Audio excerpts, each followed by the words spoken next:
Growing Iowa's ethanol industry could involve carbon dioxide pipelines to reduce pollution. At least 3 developers are considering pipelines to connect ethanol plants.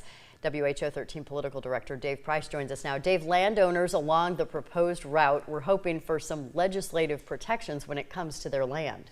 Right, and they got some of those from a majority in the Republican-led Iowa House. However, it's been a different story, at least so far in public, from the Republican-led Senate and the Republican governor. We know of no plans for a pipeline bill to advance in the Senate for the rest of this legislative session. Now, last month, hundreds of people protested at a state house rally against the use of eminent domain. It would allow private companies to force access through landowners' property who do not voluntarily reach agreements to let a pipeline tunnel through their property. Now, what we saw there was one of the largest rallies that we have seen this year at the State House.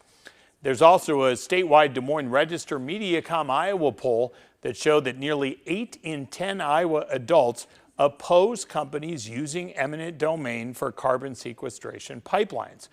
The Iowa House passed a bipartisan bill that would, among other things, require companies to get voluntary agreements for at least 90% of a carbon pipeline's path.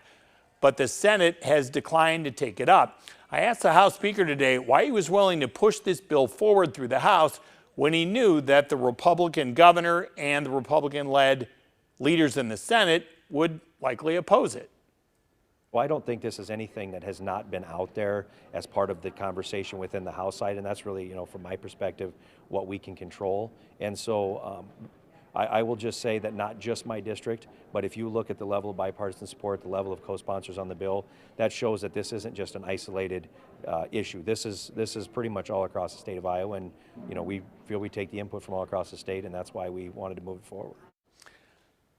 Now, Republican State Senator Michael Bousselot of Ankeny said in a statement that the Senate lacked any consensus to move forward with the House's plan.